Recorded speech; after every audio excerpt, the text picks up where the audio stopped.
Hello dear students. मैं दिलीप पांचाल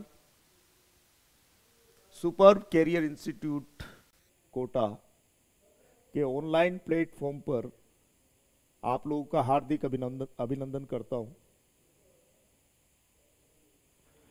पिछली class में हम लोगों ने क्वांटम नंबर्स और उससे रिलेटेड कुछ फार्मूले जो है डिस्कस किए।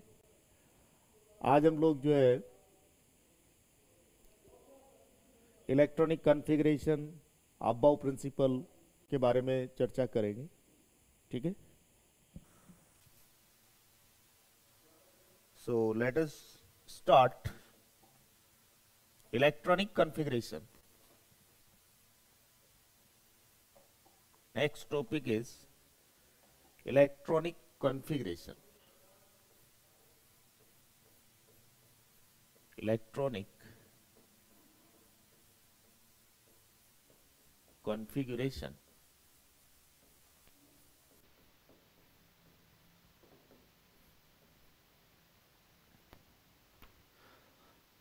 Above principle is used to write the electronic configuration of an atom. किसी एटम का इलेक्ट्रॉनिक कॉन्फ़िगरेशन लिखने के लिए अबाव प्रिंसिपल का यूज किया जाता है। ठीक है, above principle is used, so write down above principle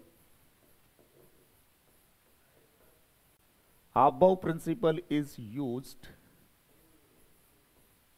to write the electronic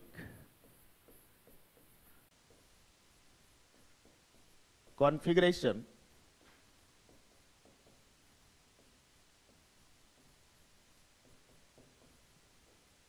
of an atom. Aufbau principle is used to write the electronic configuration of an atom. Atom का electronic configuration लिखने के लिए Aufbau principal का use किया जाता है। ठीक है, ये जो Aufbau वर्ड है ये एक ग्रीक वर्ड है। Aufbau एक ग्रीक वर्ड है जिसका मतलब होता है इंग्लिश में बिल्डिंग अप, मतलब कॉन्फ़िगरेशन, मतलब इलेक्ट्रॉन का अरेंजमेंट कैसे होता है एटम में वो दर्शाता है। इलेक्ट्रॉन्स के अरेंजमेंट को, कॉन्फ़िगरेशन को दर्शाता है। तो Aufbau मतलब building up. Aufbau is a Greek word which means building up. Therefore, Aufbau principle is used to write the electronic configuration of an atom. So, this principle represents to the arrangement of electrons. Configuration का मतलब arrangement of electrons present in an atom. ठीक है, so write down Aufbau principle. Aufbau is a Greek word which means building up. Aufbau is a Greek word. कोई scientist का नाम नहीं है Aufbau. Aufbau एक ग्रीक वर्ड है जिसका मतलब होता है building up. Aufbau is a Greek word. Aufbau is a Greek word which means building up.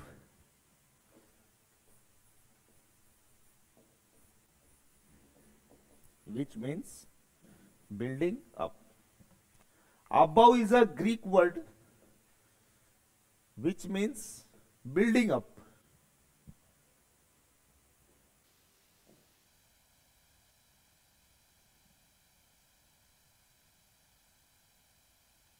Means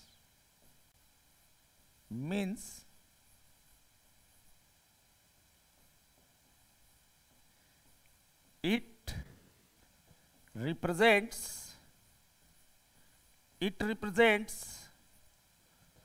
to the configuration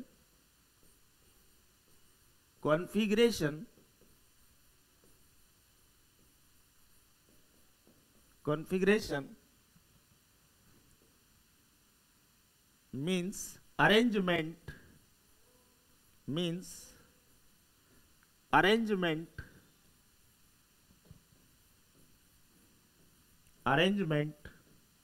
of electrons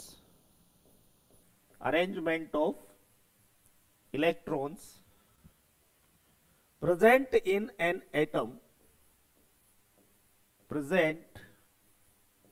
in an atom ठीक है। तो अबव एक ग्रीक वर्ड है जिसका मतलब होता है बिल्डिंग अप, और ये रिप्रेजेंट करता है, अबव का मतलब बिल्डिंग अप, और बिल्डिंग अप का मतलब कैसा, मतलब किस तरह से बना हुआ है, एटम में इलेक्ट्रॉन्स किस तरह से सज्जित है, किस तरह से अरेंज्ड है, क्या उसका कॉन्फ़िगरेशन है एटम में मौजूद इलेक्ट्रॉन्स का। ठीक है, तो अबव प्रिंसिपल यूज करेंगे हम एटम का इलेक्ट्रॉनिक कॉन्फ़िगरेशन लिखने के लिए। ठीक है, समझ में आ गई इतनी बात।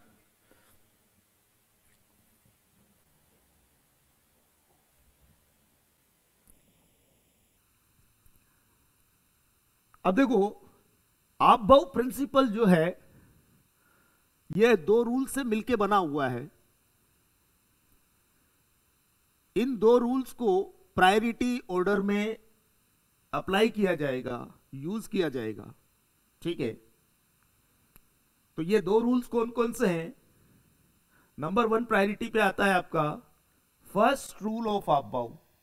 फर्स्ट रूल ऑफ अबव को N+L रूल भी कहा जाता है। ठीक है, और दूसरा प्रायोरिटी पे आता है second rule of above. Second rule of above को सेकेंड रूल ऑफ अबव ही बोलते हैं। ठीक है, वैसे रूल ऑफ एन बोला जा सकता है, बट बुक्स में ऐसा कहीं मेंशन्ड नहीं है, इसलिए मैं ये चीजें प्रिफर नहीं करूंगा। एडिशनल समझ लीजिए और मेमोराइज रखिए बस। ठीक है, तो सेकेंड रूल ऑफ अबव बोलेंगे। तो अबव प्रिंसिपल कितने रूल से मिलके बना हुआ है? 2 रूल से। कौन कौन से हैं वो 2 रूल्स? पहला है फर्स्ट रूल ऑफ अबव और दूसरा है सेकेंड रूल ऑफ अबव। ये 2 रूल्स जो है प्रायोरिटी ऑर्डर में अप्लाई किए जाते हैं। हमेशा फर्स्ट रूल ऑफ अबव को पहले अप्लाई करना है, डायरेक्टली आप second rule of above apply नहीं कर सकते। ठीक है, हमेशा कौन सा रूल पहले अप्लाई करेंगे? First rule of above.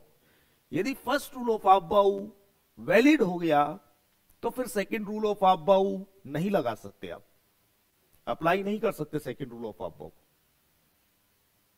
Answer गलत हो जाएगा डायरेक्टली अगर सेकेंड रूल ऑफ अबव लगाए तो। पहले हमेशा फर्स्ट रूल ट्राई करके देखना है। यदि फर्स्ट रूल वैलिड हो गया तो हमारा answer first rule of above principle से मिल जाएगा, फर्स्ट रूल से मिल जाएगा आंसर, फिर सेकेंड लगाने की आवश्यकता नहीं है। ठीक है, लेकिन यदि first rule of above fail हो जाए, यदि first rule of above fail हो जाए तो फिर हमें second rule of above apply करना पड़ेगा। First rule of above fail होगा तब जाके अप्लाई करना पड़ेगा second rule of above, directly नहीं। फर्स्ट रूल फेल होना चाहिए तभी जाके second rule of above apply कर सकते हैं, अन्यथा नहीं। ठीक है, तो सेकेंड रूल ऑफ अबव जब वैलिड हो जाएगा, फर्स्ट रूल फेल हो गया तो सेकेंड लगाना पड़ेगा, और सेकेंड वैलिड हो गया तो वहीं से हमारा आंसर मिल जाएगा। ठीक है,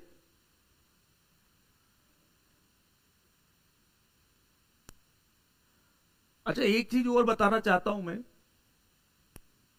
कोई भी सिस्टम है, सिस्टम मतलब कोई सबसेल हो सकता है, कोई भी बॉडी हो सकती है, टेबल हो सकता है, चेयर हो सकता है, कोई भी सिस्टम मतलब कुछ भी हो सकता है, रूम हो सकता है, कोई भी चीज है उसको सिस्टम कह सकते हैं हम लोग। ठीक है, तो कोई सिस्टम है,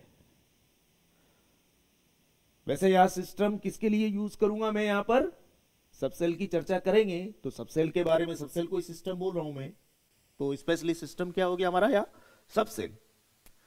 तो अभी बात करें तो जनरल फॉर्मूला बता देते हैं हम लोग। Stability of a system, is inversely proportional to energy of that system. System की स्टेबिलिटी, सिस्टम का स्थायित्व उस सिस्टम में मौजूद एनर्जी के इनवर्सली प्रोपोर्शनल होगा। इनवर्सली प्रोपोर्शनल, इनवर्सली रिलेटेड का मतलब क्या होता है? सिस्टम की एनर्जी, सिस्टम में मौजूद एनर्जी अगर ज्यादा है तो उस सिस्टम की स्टेबिलिटी क्या है? कम। जिस सिस्टम में मौजूद एनर्जी कम है उस सिस्टम की स्टेबिलिटी क्या होगी? ज्यादा। एनर्जी और स्टेबिलिटी एक दूसरे से इनवर्सली रिलेटेड है। किसकी एनर्जी? सिस्टम की एनर्जी। और किसकी स्टेबिलिटी? सिस्टम की स्टेबिलिटी। एक दूसरे से इनवर्सली रिलेटेड है। ठीक है? सिस्टम की एनर्जी ज्यादा तो सिस्टम की स्टेबिलिटी कम, सिस्टम की एनर्जी कम तो सिस्टम की स्टेबिलिटी ज्यादा। सिस्टम की स्टेबिलिटी सिस्टम की एनर्जी के इनवर्सली प्रोपोर्शनल होती है। समझ में आ गई ये बात? अच्छा, और आगे बढ़े। फर्स्ट रूल ऑफ अबव की बात करेंगे हम लोग। तो फर्स्ट रूल ऑफ अबव लेते हैं। ठीक है?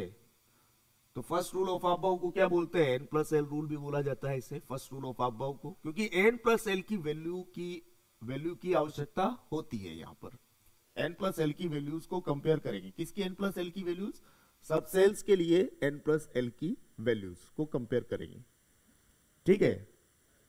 तो according to first rule of above, first rule of above के अकॉर्डिंग एनर्जी की बात करें अगर सब सेल की, तो क्या होगा? Energy of a sub cell is directly proportional to value of N+L for that sub cell. तो सब सेल की एनर्जी उस सब सेल में मौजूद उस सब सेल के लिए N+L की वैल्यू के डायरेक्टली प्रोपोर्शनल होती है। सब सेल की एनर्जी उस सब सेल के लिए N+L की वैल्यू के डायरेक्टली प्रोपोर्शनल होती है। यही है first rule of above. Example ले लेंगे, डिस्कस कर देंगे। ठीक है? फिर सेकंड रूल ऑफ अबव के बारे में भी चर्चा करेंगे।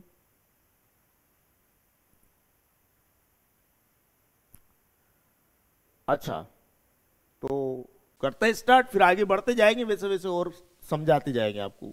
ठीक है?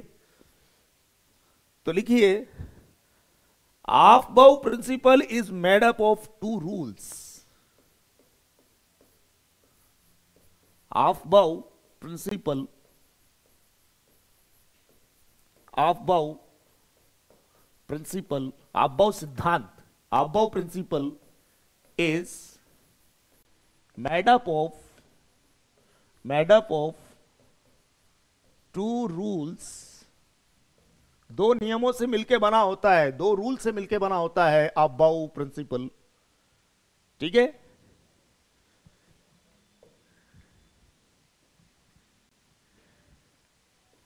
These two rules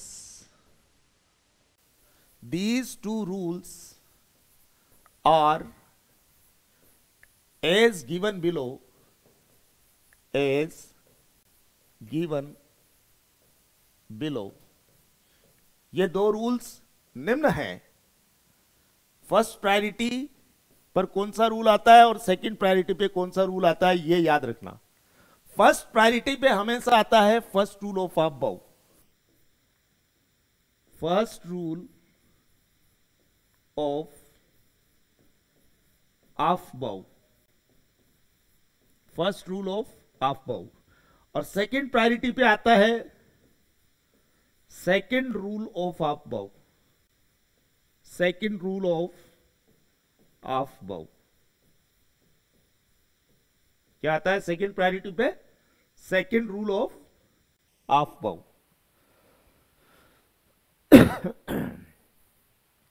These two rules are applied in priority order। इन दो नियमों को, इन दो रूल्स को प्रायोरिटी ऑर्डर में अप्लाई किया जाता है।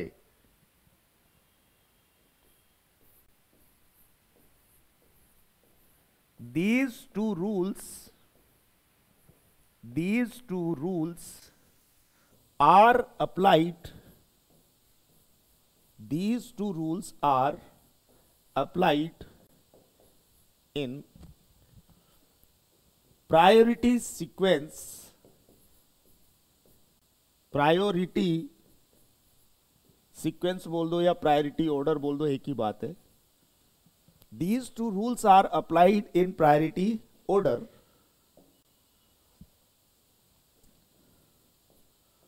Always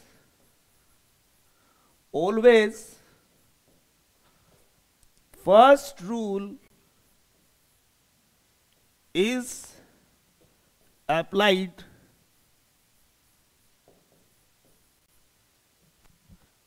very first,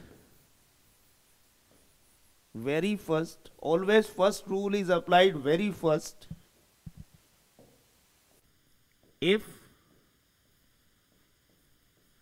first rule is valid, if first rule is valid, then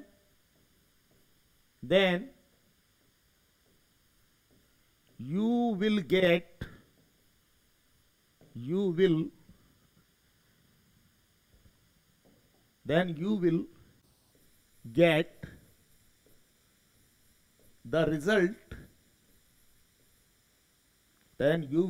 the result,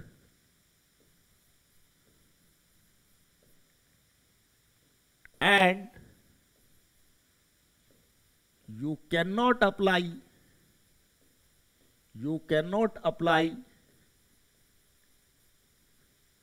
second rule.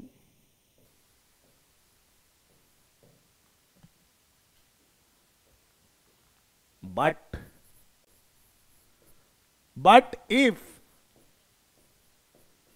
first rule fails,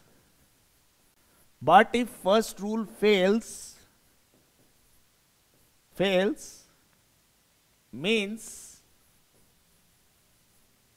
if first rule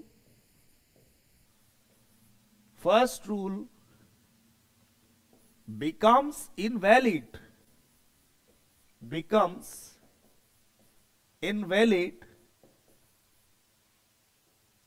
then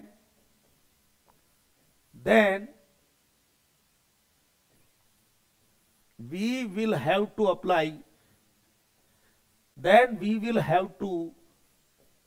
apply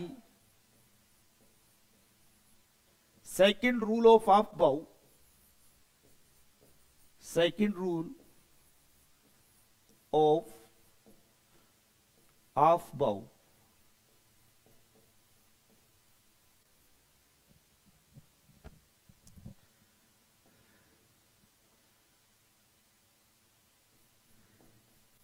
If second rule of Aufbau is valid,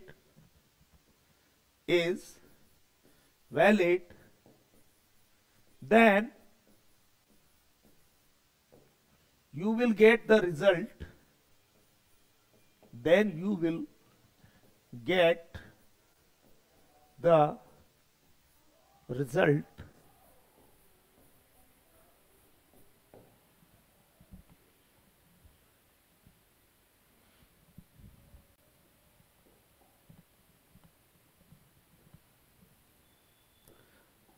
अब मैं क्या कर रहा हूं, आबाउ principal से थोड़ा हट के एक्स्ट्रा इंफॉर्मेशन दे रहा हूं. वो इंफॉर्मेशन पूरी केमिस्ट्री में हर जगह वैलिड है, ठीक है. इस इंफॉर्मेशन का आप भरपूर यूज कर सकते हैं कहीं पर भी, ठीक है. ये आबाउ प्रिंसिपल तो नहीं है, लेकिन एक्स्ट्रा इंफॉर्मेशन है जिसका हम यूज करेंगे आगे चल के. स्टेबिलिटी, एनर्जी का ऑर्डर पता चल जाएगा तो हम स्टेबिलिटी का ऑर्डर डिटरमाइन कर देंगे. एनर्जी के ऑर्डर का जस्ट रिवर्स ऑर्डर हो जाएगा स्टेबिलिटी का ऑर्डर, क्योंकि स्टेबिलिटी एनर्जी के इनवर्सली प्रोपोर्शनल होती है. किसकी एनर्जी? सिस्टम की एनर्जी. और किसकी स्टेबिलिटी? सिस्टम की ही स्टेबिलिटी. एक दूसरे के इनवर्सली प्रोपोर्शनल है, ठीक है. तो डबल स्टार करके एक नोट डाल के लिखिए, बहुत ही इंपॉर्टेंट नोट है। Stability of a system, general formula है ये, stability of a system is inversely proportional to energy of that system, energy of that system।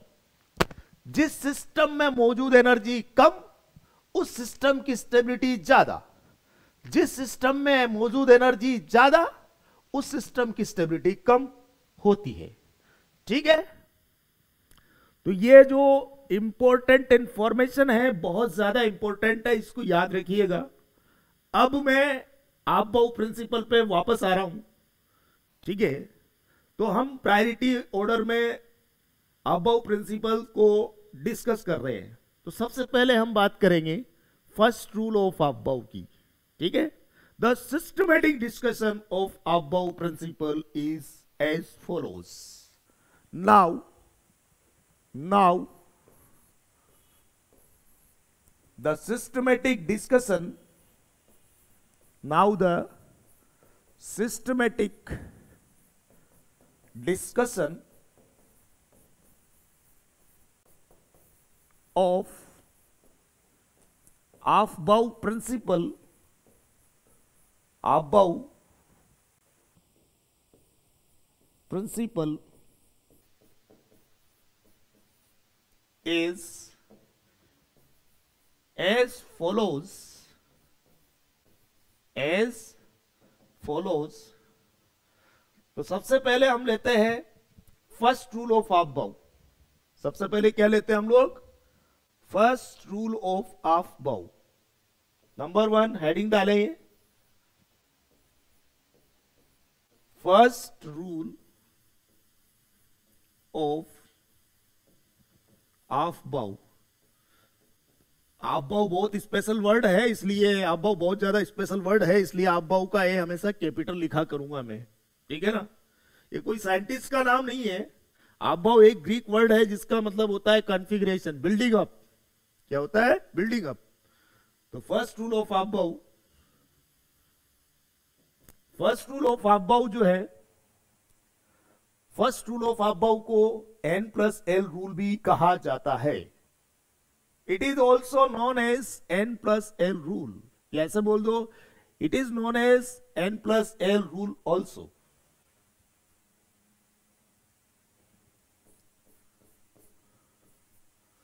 First rule of Aufbau, first rule of Aufbau is also known as N+L rule, क्योंकि N+L की value की आवश्यकता होगी हमें इस rule में, first rule of आपबाउ में, तो इसे N+L रूल भी कहते हैं। ठीक है,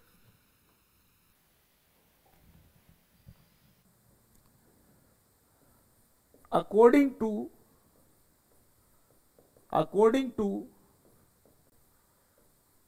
first rule of आपबाउ, या बोल दो N+L रूल, एक ही बात है। फर्स्ट रूल ऑफ आपबाउ कहूं चाहे N+L रूल कहूं, सेम बात है। According to first rule of Aufbau, energy of a subshell,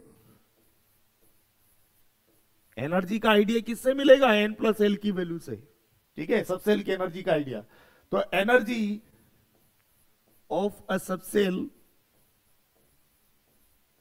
energy of a subcell is directly proportional to value of N+L for that subcell, for that subcell. जिस subcell के लिए N+L की value ज्यादा, उस subshell की energy भी ज्यादा। जिस सब सेल के लिए n प्लस एल की वैल्यू कम, उस सब सेल की एनर्जी भी कम। ठीक है, तो ये है फर्स्ट रूल ऑफ अबव, इसे याद रखें। एक एग्जाम्पल लेते हैं। एग्जाम्पल,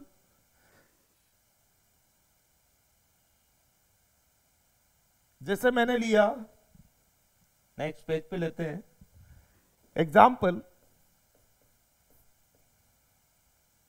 जैसे मैंने लिया 1s एंड 2s, ये दो सबसेल्स हैं।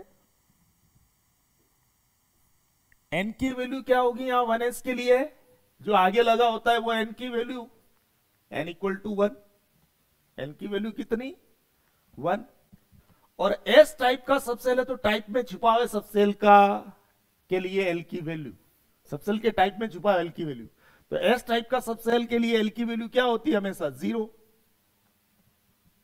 n प्लस l की वैल्यू क्या हो सकता है हमें फर्स्ट रूल ऑफ अबव में, तो ये प्रॉपर रिप्रेजेंटेशन है सबसेल का 1s। तो देखो n की वैल्यू l की वैल्यू से बड़ी है, n ग्रेटर देन l है, तो 1s सबसेल एग्जिस्ट भी करता है। एटम में केवल वही सबसेल एग्जिस्ट करते हैं जिनके लिए condition n greater than l satisfied होती है। ये मैंने पढ़ाया था आपको पिछले लेक्चर में। तो n प्लस l कितना हो गया 1 प्लस 0, 1 प्लस 0, मतलब n प्लस l कितना हुआ 1। क्लियर। चलो इसके लिए देखते हैं 2s के लिए n की वैल्यू कितनी, ये जो आगे लगा हुआ है वही n की वैल्यू है 2। s टाइप का सबसेल है तो l की वैल्यू कितनी, s टाइप के सबसेल के लिए l की वैल्यू हमेशा 0 होती है। तो n प्लस l चेक करेंगे इसका भी, 2s सबसेल का भी।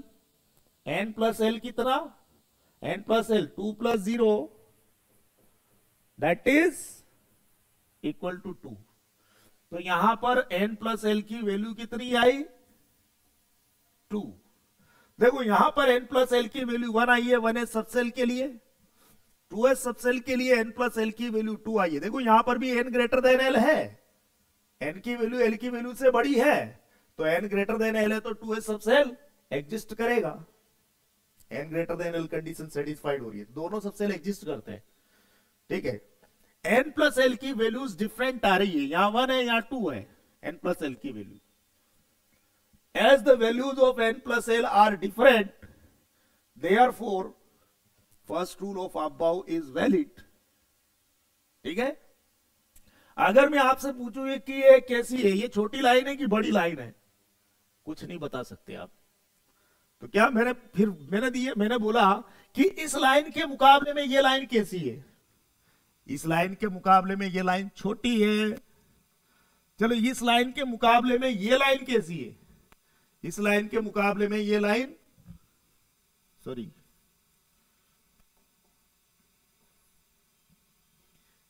इस लाइन के मुकाबले में ये लाइन छोटी है। चलो ये लाइन कैसी है, ये लाइन इस लाइन के मुकाबले में बड़ी है। ठीक है, तो कोई चीज छोटी है या बड़ी है वो केवल तभी बोल सकते हैं जब दूसरी चीज दे रखी हो। मतलब कंपेयर करने के लिए कम से कम दो चीजें होना चाहिए जिनको आपस में कंपेयर कर सकते हैं। कोई चीज छोटी है या बड़ी है तभी बोल सकते हैं जब दूसरी चीज दे रखी हो।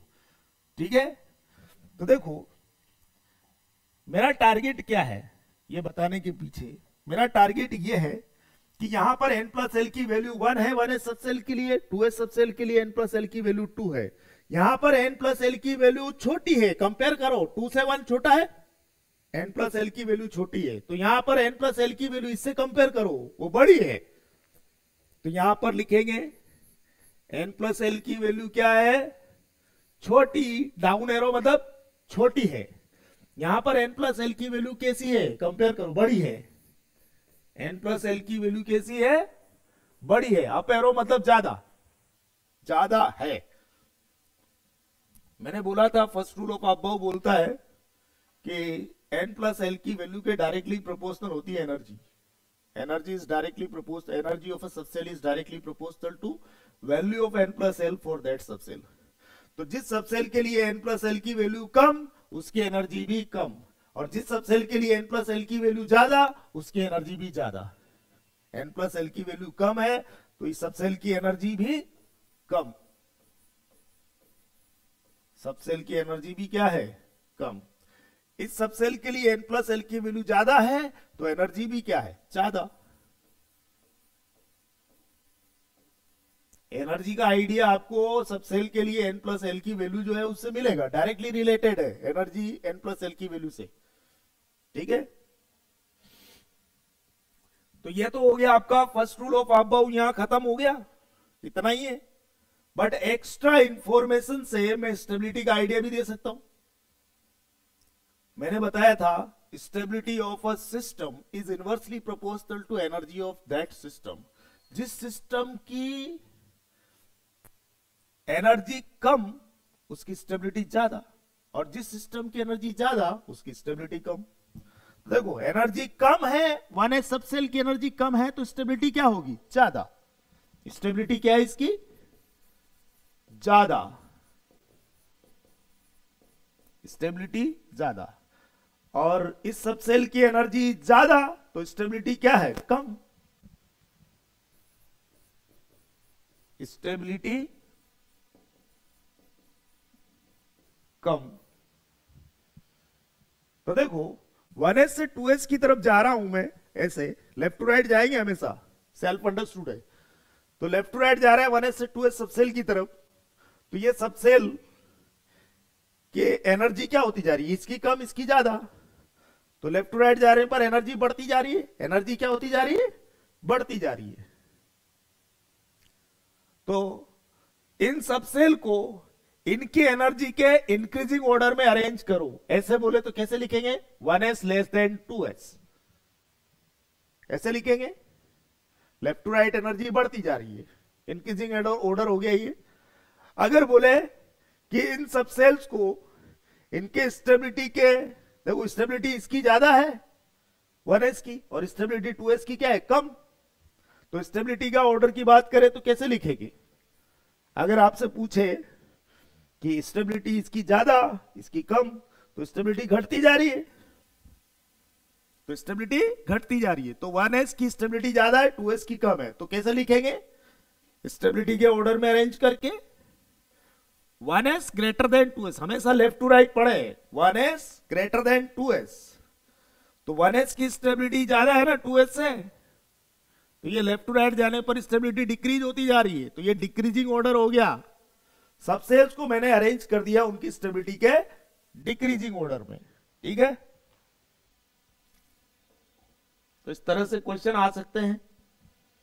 चलो लेफ्ट टू राइट जाने पर एनर्जी बढ़ रही तो एनर्जी का इंक्रीजिंग ऑर्डर हो जाएगा। Subcells arrange the subcells in increasing order of their energy, और स्टेबिलिटी घटती जा रही है लेफ्ट टू राइट जाने पर, तो डिक्रीजिंग ऑर्डर स्टेबिलिटी का, तो arrange the subcells in decreasing order of their stability. तो दो क्वेश्चन बन सकते हैं। तो क्या कंक्लूजन निकला, 10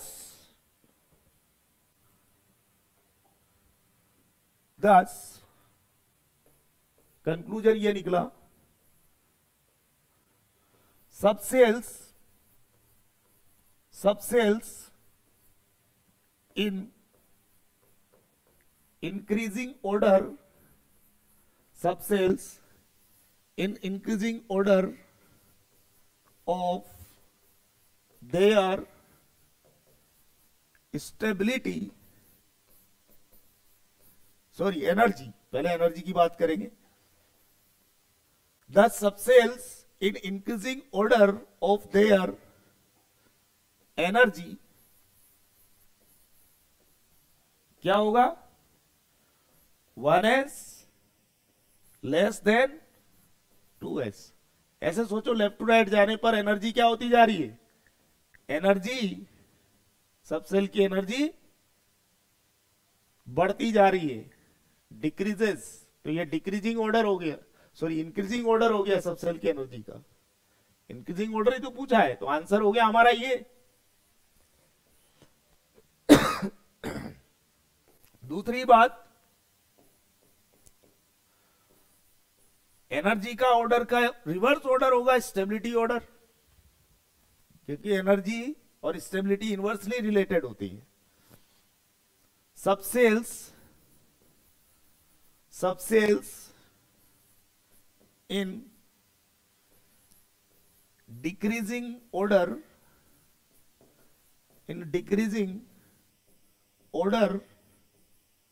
of their stability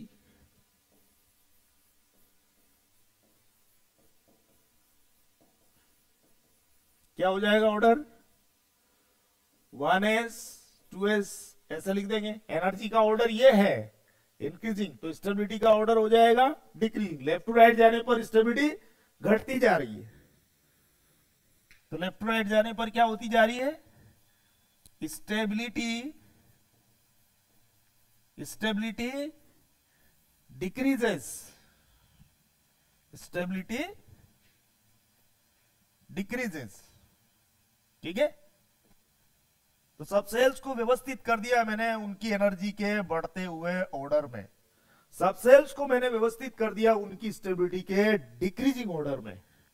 इंक्रीजिंग मतलब बढ़ता हुआ और डिक्रीजिंग मतलब घटता हुआ, ऑर्डर मतलब क्रम। ठीक है, ऐसा ही एक क्वेश्चन आप ट्राई कीजिए। ठीक है, क्वेश्चन देता हूं मैं।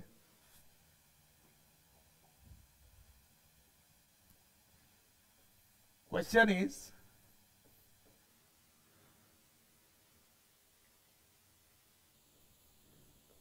given subcells are, जो सबसेल्स है वो दे रखे हैं आपको 2s 2p, ये दो सबसेल्स दे रखे हैं। ठीक है, अब क्या पूछा है इन्होंने, पहला बिट पूछा arrange the given subcells, arrange the given subcells in increasing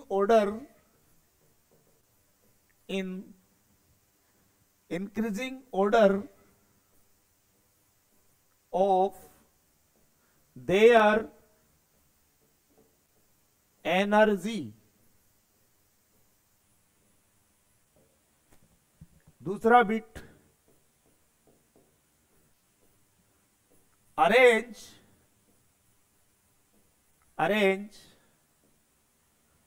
the given subcells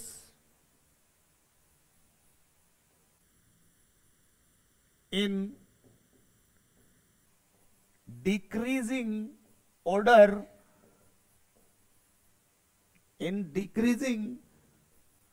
order of their stability।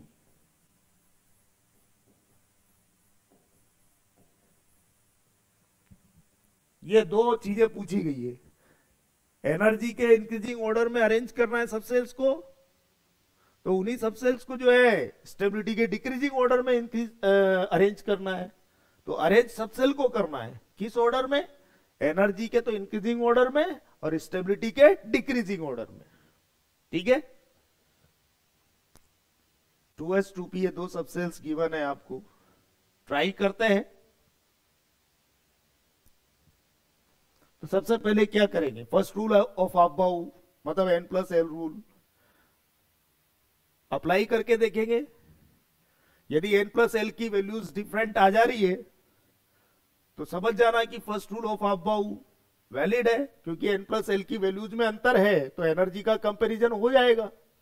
मैंने बोला था फर्स्ट रूल ऑफ अफबाउ के अकॉर्डिंग क्या होता है, energy of a subcell is directly proportional to value of n+l for that subshell.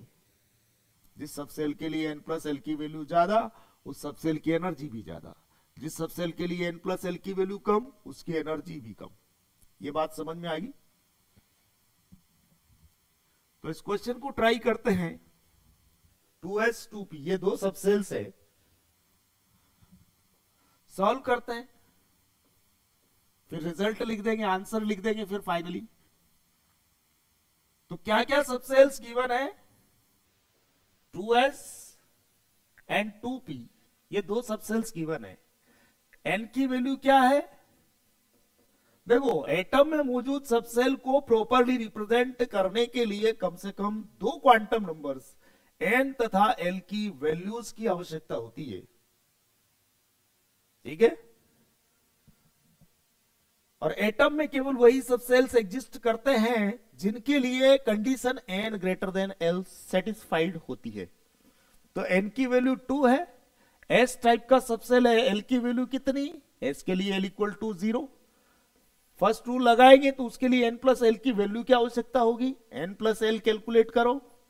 इस सब cell के लिए n प्लस एल कितना? 2 प्लस 0 मतलब कितना मिला? 2। तो n प्लस एल की वैल्यू मिल रही है 2s सब सेल के लिए 2। 2p सब सेल के लिए देखो n की वैल्यू कितनी? n की वैल्यू है 2। p टाइप का सब सेल है, l की वैल्यू कितनी? s के लिए l इक्वल टू 0, p के लिए l इक्वल टू 1। कितना होता है p के लिए l equal to 1। First rule लगाना है, n प्लस एल की वैल्यू चेक करेंगे। तो n प्लस एल की वैल्यू निकालो इस 2p सब सेल के लिए। तो n plus L equal to कितना? n plus L equal to 2 plus 1 that is equal to 3। और देखो चेक कर लो एक बार कि वो सब सेल एग्जिस्ट तो करता है ना, वरना हम वैसे ही कैलकुलेशन किए जा रहे हो, ठीक है। देखो n की वैल्यू l की वैल्यू से बड़ी है, एग्जिस्ट करता है। n की वैल्यू l की वैल्यू से बड़ी है, एग्जिस्ट करता है ये सब सेल भी। एटम में केवल वही सब सेल्स एग्जिस्ट करते हैं जिनके लिए condition n greater than l satisfied होती है, ये हमेशा चेक करें, ठीक है। तो देखो इस सब सेल के लिए n प्लस एल कितना आया? 2 छोटी वैल्यू। इस सब सेल के लिए n प्लस एल कितना आया? 3 बड़ी वैल्यू। वैल्यूज को चेक कर लो n प्लस एल की, डिफरेंट आ रही है, इसका मतलब first rule of Aufbau valid हो गया, कंपैरिजन पॉसिबल है। n प्लस एल की वैल्यू छोटी बड़ी आ रही है, कंपैरिजन पॉसिबल है, तो एनर्जी भी कम ज्यादा होगी। देखते हैं n प्लस एल की वैल्यू कैसी है, कंपेयर करो उससे। छोटी है यहां पर n प्लस एल की वैल्यू, तो क्या बोलेंगे? n प्लस एल की वैल्यू छोटी है। यहां पर n प्लस एल की वैल्यू क्या है? इससे बड़ी है। सॉरी, यहां पर n प्लस एल की वैल्यू क्या है? बड़ी है। मैंने बोला था कि energy of a subcell is directly proportional to value of n plus L for that subcell. Energy n plus L की वैल्यू के डायरेक्टली प्रोपोर्शनल। एनर्जी ज्यादा, n प्लस एल ज्यादा तो एनर्जी भी ज्यादा, n प्लस एल कम तो energy भी कम, directly related है। फर्स्ट रूल ऑफ अबव है ना, या n प्लस एल रूल बोल दो। तो n प्लस एल की वैल्यू से एनर्जी का आइडिया मिलेगा। n प्लस एल की वैल्यू कम है तो एनर्जी भी क्या है? कम है। एनर्जी भी क्या है? कम है। n प्लस एल की वैल्यू ज्यादा है तो एनर्जी भी क्या है? ज्यादा है। एनर्जी n प्लस एल के डायरेक्टली रिलेटेड होती है। तो ये फर्स्ट रूल ऑफ अबव यही खत्म हो गया। स्टेबिलिटी का आइडिया अगर लेना चाहते हैं तो वो इंपॉर्टेंट इंफॉर्मेशन जो मैंने दी थी उसको अप्लाई करेंगे, ठीक है। क्या था वो important information? Stability of a system is inversely proportional to energy of that system। System की स्टेबिलिटी उस सिस्टम में मौजूद एनर्जी के इनवर्सली प्रोपोर्शनल होती है। जिस सिस्टम की एनर्जी ज्यादा उस सिस्टम की स्टेबिलिटी कम, और जिस सिस्टम की स्टेबिलिटी एनर्जी कम उस सिस्टम की स्टेबिलिटी ज्यादा। तो एनर्जी से अब स्टेबिलिटी का आइडिया मिल जाएगा, लेकिन वो अबव प्रिंसिपल नहीं है, ठीक है। एक्स्ट्रा इंफॉर्मेशन से हम स्टेबिलिटी का आइडिया लेंगे। एनर्जी कम तो स्टेबिलिटी ज्यादा, एनर्जी कम है तो स्टेबिलिटी क्या है? स्टेबिलिटी ज्यादा। एनर्जी ज्यादा तो स्टेबिलिटी क्या है? कम। स्टेबिलिटी कम। तो देख सकते हो लेफ्ट टू राइट जा रहे हैं अगर, तो लेफ्ट टू राइट जा रहे हैं तो ये एनर्जी कम है, ये ज्यादा है, तो लेफ्ट टू राइट जाने पर एनर्जी बढ़ रही है। तो लेफ्ट टू राइट जाने पर एनर्जी बढ़ रही है, ये ऑर्डर हो जाएगा इंक्रीजिंग ऑर्डर ऑफ एनर्जी। ठीक है, तो हम लिख सकते हैं कंक्लूजन, thus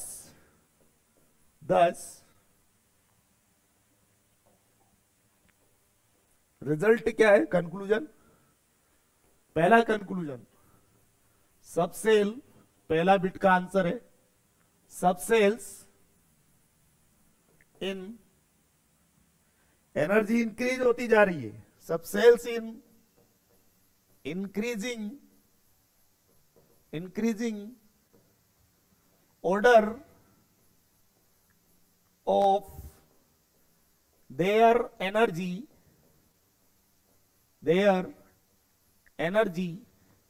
क्या है ऑर्डर, लेफ्ट टू राइट जाने पर एनर्जी बढ़ रही है, कैसे, 1s 2s की एनर्जी कम है, 2p की ज्यादा है उससे, तो पहले 2s लिखा फिर 2p लिखा, तो लेफ्ट टू राइट जा रहे हैं तो एनर्जी क्या हो रही है, इसकी कम इसकी ज्यादा, एनर्जी इंक्रीजेस,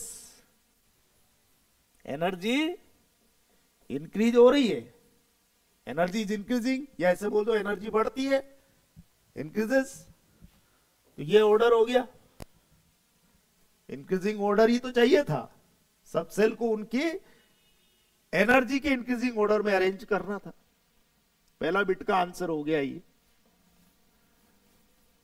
ये आंसर हो गया पहले बिट का। दूसरा बिट क्या कंक्लूजन निकला, स्टेबिलिटी की बात करें, इस सबसेल की स्टेबिलिटी ज्यादा है और इस सबसेल की स्टेबिलिटी कम है, तो ज्यादा से कम स्टेबिलिटी क्या होती जा रही है, लेफ्ट टू राइट जा रहे हैं तो स्टेबिलिटी कम होती जा रही है, तो लिख देंगे हम subcells in decreasing, subcells in decreasing order of their stability, क्या होगा ऑर्डर, ऐसा लिख देता हूं 2s 2p, left to right जाने पर स्टेबिलिटी क्या होती जा रही है, डिक्रीजिंग, मतलब डिक्रीज होती जा रही है, स्टेबिलिटी डिक्रीजेस, स्टेबिलिटी कम होती जा रही है, तो 2s greater than 2p, left to right पढ़ना हमेशा, 2s ग्रेटर देन 2p, ये हो गया आपका आंसर।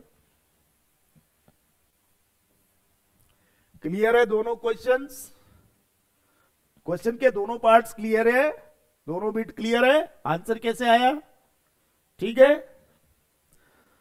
तो इस तरह से ये फर्स्ट रूल ऑफ अबव हमारा कंप्लीट हो गया है।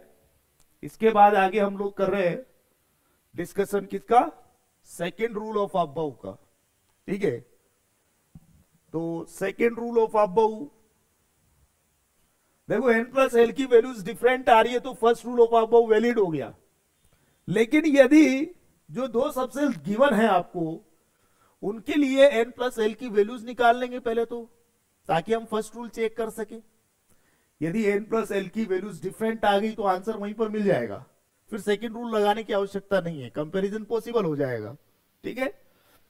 लेकिन यदि बाई चांस वो जो गिवन सबसेल्स है उनके लिए n प्लस एल की वैल्यूज अगर सेम आ गई तो फिर कंपैरिजन नहीं कर पाएंगे हम फर्स्ट रूल से, क्योंकि n प्लस एल की वैल्यूज तो सेम आ गई। तो मन में आएगा विचार कि यार n प्लस एल की वैल्यू सेम है तो एनर्जी भी सेम होनी चाहिए, नहीं, एनर्जी में कुछ तो डिफरेंस होगा क्योंकि सबसेल अलग अलग है, ठीक है। n प्लस एल की वैल्यू सेम हो सकती है डिफरेंट सबसेल्स के लिए, तो डिफरेंट सबसेल्स है तो एनर्जी में ज्यादा नहीं, थोड़ा तो अंतर होगा, तो जरा सा जो डिफरेंस होता है एनर्जी का वो कैसे पता चलेगा कि किसकी एनर्जी ज्यादा है किसकी कम है, वो पता चलेगा हमें सेकेंड रूल ऑफ अबव से, ठीक है। तो यदि गिवन सबसेल्स के लिए n प्लस एल की वैल्यू सेम आ जाए तो फर्स्ट रूल फेल हो जाता है, ऐसी सिचुएशन में हमें सेकेंड रूल ऑफ अबव लगाना पड़ेगा, second rule of above apply करना पड़ेगा, और सेकेंड रूल ऑफ अबाउ के अकॉर्डिंग क्या होता है? According to second rule of Aufbau, energy is directly proportional to value of small N for that subcell. Energy of a subcell is directly proportional to value of small n for that subcell. अगर n plus L की value same है तभी ये relation valid है, वरना नहीं. मतलब first rule fail हो जाए तभी ये रिलेशन वैलिड है. ठीक है. अच्छा मुझे एक बात बताओ, n क्यों देख रहे हैं, l क्यों नहीं देख रहे हम लोग? बेटा कौन सा सबसेल एग्जिस्ट करता है जिसके लिए n की वैल्यू l की वैल्यू से क्या हो, बड़ी हो? वही सबसेल एग्जिस्ट करता है ना. अच्छा मुझे एक बात बताओ, ऐसे सोचो कि कॉलोनी बड़ी होती है कि एक मकान बड़ा होता है? कॉलोनी बड़ी होती है. कॉलोनी में तो बहुत सारे मकान होते हैं और कॉलोनी बड़ी होती है मकान से, तभी मकान एग्जिस्ट कर पाएगा ना. अरे बाहर निकलने के लिए रोड तो होना चाहिए, जगह तो होनी चाहिए. अगर मान लो एक ही मकान है कॉलोनी में, तो एक मकान भी होगा तो भी थोड़ी सी जगह तो ज्यादा होनी चाहिए, निकलने के लिए जगह तो चाहिए. बाहर तो निकलना पड़ेगा, घूमने फिरने नहीं जाएंगे क्या? सीधी सी बात है. थोड़ी सी जगह निकलने के लिए होनी चाहिए, रोड होना चाहिए थोड़ा, है ना, स्पेस चाहिए. तो कॉलोनी बड़ी होगी तभी उस कॉलोनी में मकान एग्जिस्ट करेगा. अगर कॉलोनी छोटी है तो वहां बड़ा मकान कैसे बना सकते हो आप? जगह ही कम है. आप सोचो इतनी सी जगह, सोचो इतना बड़ा मकान बना ले, कैसे बना लोगे? जगह तो कम है. अगर जगह ज्यादा है कॉलोनी में तो छोटा मकान बना सकते हो आप. तो कॉलोनी बड़ी होनी चाहिए ना मकान से, तभी तो मकान एग्जिस्ट करेगा. ठीक वैसे ही एन बड़ा होना चाहिए. कॉलोनी मतलब एन जैसी चीज, मकान मतलब सबसेल के लिए एल जैसी चीज. कॉलोनी एनर्जी लेवल या सेल या ऑर्बिट बोल दो, उसके लिए वेरिएबल एन होता है. सबसेल के लिए वेरिएबल एल होता है. सबसेल मकान जैसे सोचो. तो किसी कॉलोनी में मकान तभी एग्जिस्ट करता है जब कॉलोनी बड़ी हो मकान से. ठीक उसी तरह से एटम में किसी एनर्जी लेवल में सबसेल तभी एग्जिस्ट करता है जब एन की वैल्यू एल की वैल्यू से बड़ी हो. ठीक है. अच्छा कॉलोनी बड़ी होती है मकान से, ये तो आप जानते ही हो, समझ में आ रही है बात. एक कॉलोनी, उसमें बहुत सारे मकान बने हो, है ना, तो पूरी कॉलोनी वालों की चलेगी या एक मकान वाले की चलेगी? वैसे तो कॉलोनी और मकान वालों को सबको मिला के total N plus L check करेंगे, सबकी सहमति होगी, वो ज्यादा बेटर है. तो फर्स्ट रूल हो गया वो तो एन प्लस एल. लेकिन एन प्लस एल की वैल्यू सेम आ जाए तो फिर किसको प्रीफरेंस देंगे? एन को ही तो देंगे. कॉलोनी ज्यादा इफेक्टिव है कि मकान? कॉलोनी की चलेगी ना, कि एक मकान वाले की चलेगी? कॉलोनी की चलेगी. कॉलोनी की बात चलेगी. तो क्या बोलेंगे? जब एन प्लस एल सेम हो जाए तो केवल एन देखें, ज्यादा इफेक्टिव चीज देखें. एन देखें, एल नहीं देखते. तो जब एन प्लस एल सेम हो तो क्या याद रखना है कि energy of a subcell is directly proportional to value of small N for that subcell. ठीक है. जिस सबसेल के लिए एन की वैल्यू ज्यादा उसकी एनर्जी ज्यादा, जिस सबसेल के लिए एन की वैल्यू कम उस सबसेल की एनर्जी भी कम होती है. तो नेक्स्ट डिस्कस करते हैं हम लोग second rule of about. Next priority number 2 पे आता है हमारा second rule of about.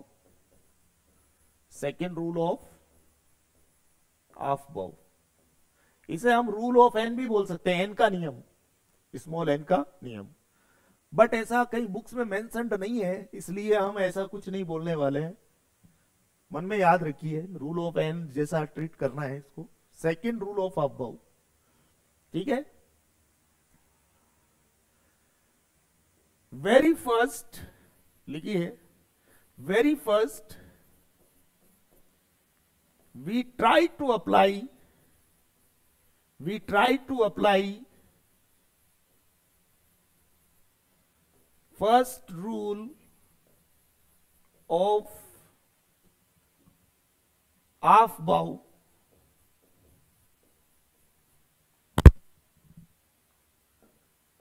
if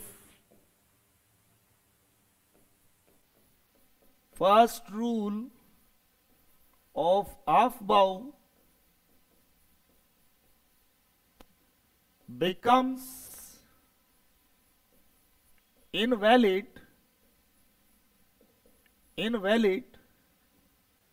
means if the values of n plus L are same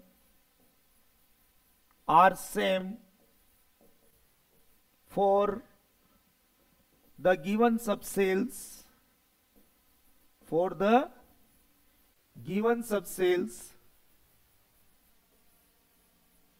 then we will have to apply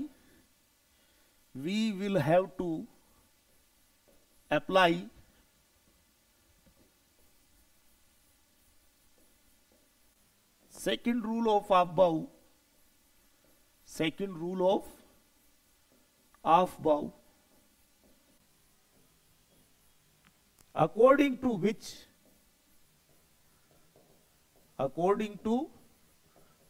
जिसके अनुसार, सेकेंड रूल ऑफ अबव के अनुसार, according to which energy of a subcell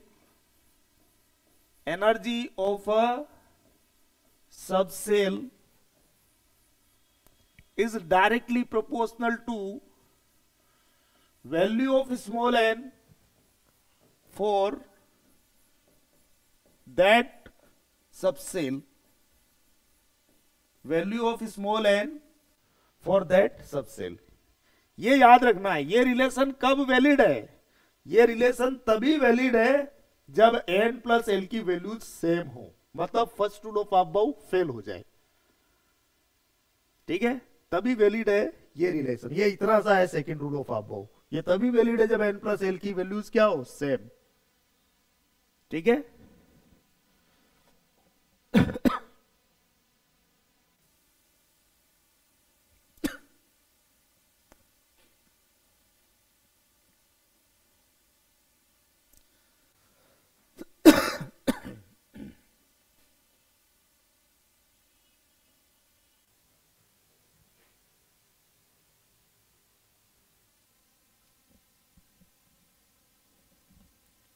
तो फिर example try करते हैं इसके ऊपर बेस्ट एग्जाम्पल। ऐसा एग्जाम्पल सेलेक्ट करके दे रहा हूं मैं ताकि n प्लस एल की वैल्यूज सेम हो जाए और वो सबसेल एग्जिस्ट भी करने चाहिए, मतलब n greater than l condition satisfied होनी चाहिए उनके लिए। प्रॉपर रिप्रेजेंटेशन करेंगे सबसेल्स का, n एंड l दोनों वैल्यूज की आवश्यकता होती है सबसेल के प्रॉपर रिप्रेजेंटेशन के लिए। तो देखो जैसे मैंने दिया 2p एंड 3s, ये दो सबसेल्स हैं। इन सबसेल्स को इनकी एनर्जी के इंक्रीजिंग ऑर्डर में अरेंज कीजिए, पहला बिट। दूसरा बिट है इन सबसेल्स को इनकी स्टेबिलिटी के डिक्रीजिंग ऑर्डर में अरेंज कीजिए। ये दो क्वेश्चंस है। फर्स्ट बिट में क्या पूछा मैंने, arrange these subcells in increasing order of their energy, और दूसरे बिट में क्या पूछा मैंने, arrange the given subcells in decreasing order of their stability. Clear है ये चीज? चलो तो हमेशा पहले फर्स्ट रूल ट्राई करके देखेंगे, मतलब n प्लस एल की वैल्यू चेक करके देखेंगे। पहले 2p सबसेल है, n की वैल्यू क्या 2, p टाइप का सबसेल है, l की वैल्यू क्या होती है p के लिए L इक्वल टू 1। तो बेटा n प्लस एल चेक करो कितना आया, n प्लस एल की वैल्यू 2 प्लस 1 मतलब 3। n प्लस एल कितना आ रहा है, 3 आ रहा है। इस 2p सबसेल के लिए n प्लस एल आ गया 3। 3s सबसेल के लिए चेक करें n की वैल्यू कितनी, 3। s टाइप का सबसेल है तो l की वैल्यू कितनी, 0। तो n प्लस एल चेक करो, फर्स्ट रूल चेक करने के लिए n प्लस एल कितना, 3 plus 0 that is equal to 3। तो यहां पर n प्लस एल कितना आ रहा है, 3 आ रहा है। n प्लस एल कितना आ रहा है, 3। n प्लस एल आ रहा है 3 प्लस 0 दैट इज 3। तो n प्लस एल की वैल्यू देखो 2 n ग्रेटर देन एल है, n की वैल्यू l की वैल्यू से बड़ी है, 2p एग्जिस्ट करता है, n की वैल्यू l की वैल्यू से बड़ी है, 3s भी एग्जिस्ट करता है। तो हम डिस्कस कर सकते हैं एग्जिस्ट करता है सबसेल। तो n प्लस एल की वैल्यूज चूंकि सेम आ गई है इसलिए first rule of above invalid हो गया है, इसलिए मजबूरन हमें second rule of above apply करना पड़ेगा। सेकंड रूल ऑफ अबव क्या बोलता है, energy of a subcell is directly proportional to value of small n for that subcell. Energy n की वैल्यू के डायरेक्टली प्रोपोर्शनल, किसके, सबसेल की। ठीक है, so write down here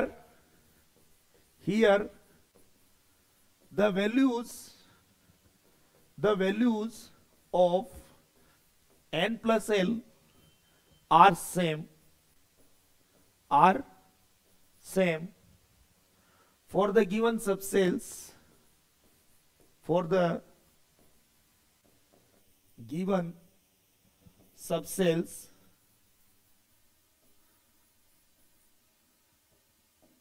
therefore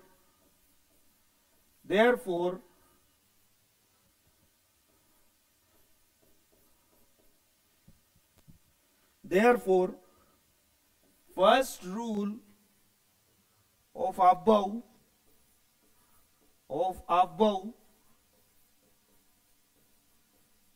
is invalid, so second rule apply करते हैं, बस n की वैल्यू चेक करेंगे।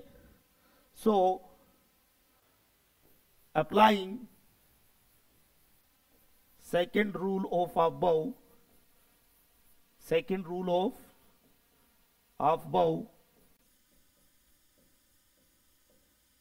अप्लाई करते हैं second rule of above. 2p 3s क्या क्या है सबसेल, 2p एंड 3s। देखो n की वैल्यू चेक करो, बस n की वैल्यू कितनी, 2। यहां पर n की वैल्यू कितनी, 3। n प्लस एल सेम है ना, तो केवल n की वैल्यू चेक करो। n की वैल्यूज में अंतर है, यहां 2 है यहां 3 है, कंपैरिजन हो पाएगा। डिफरेंट वैल्यूज है n की, तो एनर्जी में भी अंतर होगा, जरा सा अंतर होगा, उसका पता चल गया हमें। n प्लस एल की वैल्यूज में तो सेम है लेकिन n की वैल्यूज तो डिफरेंट है, second rule of Aufbau valid हो गया। ठीक है, तो यहां n की वैल्यू क्या है, छोटी है, कंपेयर करके देखो उससे ये छोटी है n की वैल्यू। यहां पर n की वैल्यू क्या है, बड़ी है, कंपेयर करके देखो इससे n की वैल्यू बड़ी है। n की वैल्यू छोटी है तो एनर्जी भी कम, n की वैल्यू छोटी है तो एनर्जी भी क्या है, कम। और यहां n की वैल्यू ज्यादा है तो एनर्जी भी ज्यादा, एनर्जी भी क्या है, ज्यादा। तो ये first rule of above, sorry second rule of above यहीं पर खत्म हो गया। अब एक फॉर्मूला जो मैंने बताया था, एक इंपॉर्टेंट नोट लिखा के बताया था मैंने, एक फॉर्मूला, वो फॉर्मूला हर जगह वैलिड है। ठीक है, स्टेबिलिटी का आइडिया लेना है तो एनर्जी के इनवर्सली प्रोपोर्शनल होता है स्टेबिलिटी। किसकी स्टेबिलिटी, सिस्टम की स्टेबिलिटी, सबसेल की स्टेबिलिटी। सिस्टम हमारा क्या है यहां, सबसेल, सबसेल की स्टेबिलिटी। और किसकी एनर्जी, सिस्टम की एनर्जी, मतलब सबसेल की एनर्जी, इनवर्सली रिलेटेड होते हैं एक दूसरे के। तो एनर्जी कम तो स्टेबिलिटी क्या, ज्यादा। एनर्जी कम है तो स्टेबिलिटी क्या है, ज्यादा है। एनर्जी कम है तो स्टेबिलिटी ज्यादा है, और यहां एनर्जी ज्यादा है तो स्टेबिलिटी क्या है, कम है। स्टेबिलिटी कम है, तो एनर्जी लेफ्ट टू राइट जाने पर बढ़ती जा रही है, ये कम ये ज्यादा, बढ़ती जा रही है एनर्जी। तो सब सेल को इंक्रीजिंग ऑर्डर में, एनर्जी के इंक्रीजिंग ऑर्डर में अरेंज करूंगा तो ऐसे लिखूंगा। और यदि इन्हीं सब सेल्स को मैं स्टेबिलिटी की बात करूं, देखो स्टेबिलिटी की बात करूं तो स्टेबिलिटी क्या होती जा रही है, स्टेबिलिटी इसकी स्टेबिलिटी ज्यादा है, इसकी स्टेबिलिटी कम है, तो घटती जा रही है स्टेबिलिटी लेफ्ट टू राइट जाने पर। तो लेफ्ट टू राइट जाने पर स्टेबिलिटी घटती जा रही है, तो स्टेबिलिटी का ऑर्डर क्या होगा, ये एनर्जी का ऑर्डर तो ये होगा, लेकिन स्टेबिलिटी का ऑर्डर ये होगा। सब सेल को व्यवस्थित करना है इनकी एनर्जी के इंक्रीजिंग ऑर्डर में एंड स्टेबिलिटी के डिक्रीजिंग ऑर्डर में। तो समझ में आया ये चीज? तो कंक्लूजन लिख देते हैं। सब सेल्स एनर्जी का ऑर्डर क्या हो जाएगा, 2s less than 3s, 2p less than 3s, इस तरह से। अच्छा, स्टेबिलिटी का डिक्रीजिंग ऑर्डर क्या हो जाएगा, 2p greater than 3s, 2p greater than 3s। तो लिख दे रहा हूं मैं इसको, जो बोला मैंने उसको स्टेटमेंट की फॉर्म में। 10 आंसर क्या हो गया, 10 कंक्लूजन। सब sales in increasing order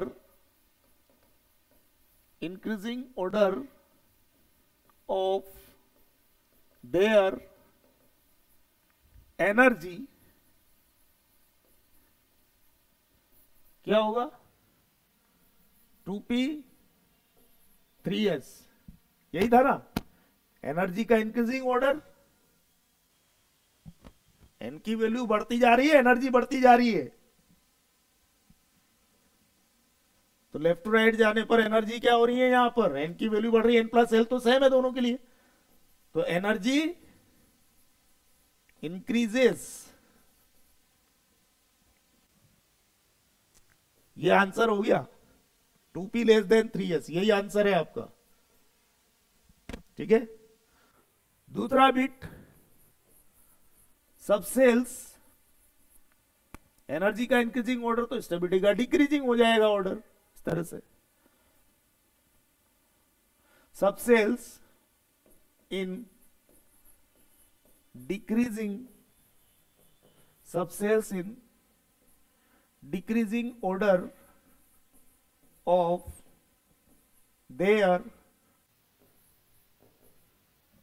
stability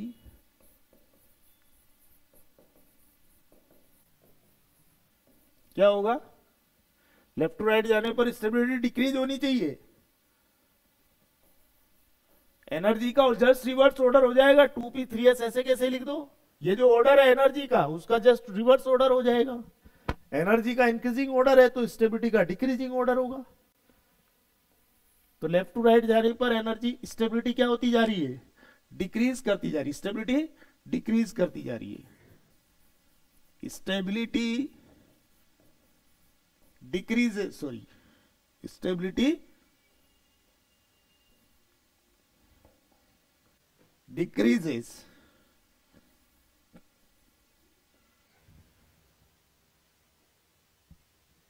तो इस तरह से हमारा ये आंसर हो गया, पहला बिट का आंसर, ये दूसरे बिट का आंसर। क्लियर है ये चीज? ठीक है, तो इस तरह से अबाउ प्रिंसिपल हमारा कंप्लीट होता है। ठीक है, अब जो भी सब सेल्स गिवन होंगे, क्वेश्चन किस तरह के बनते हैं यहां पर, तो उनको डायरेक्ट ट्राई करके आप लोग जो है आंसर देंगे। ठीक है, जैसे कुछ एक दो क्वेश्चन करवा देता हूं मैं, फ्रीक्वेंटली क्वेश्चन को ट्राई करना है, इतना टाइम नहीं लगेगा, ये तो पूरा एक्सप्लेन किया है मैंने डिटेल में, ताकि आप क्वेश्चन को ट्राई कर सको। समझाना तो पड़ेगा ना, एक बार समझ में आ गया तो उसके बाद तो आप तुरंत ही कर लोगे क्वेश्चन को ट्राई। ठीक है, तो देखते हैं, कुछ क्वेश्चंस दे रहा हूं मैं, जैसे मैंने क्वेश्चन दिया,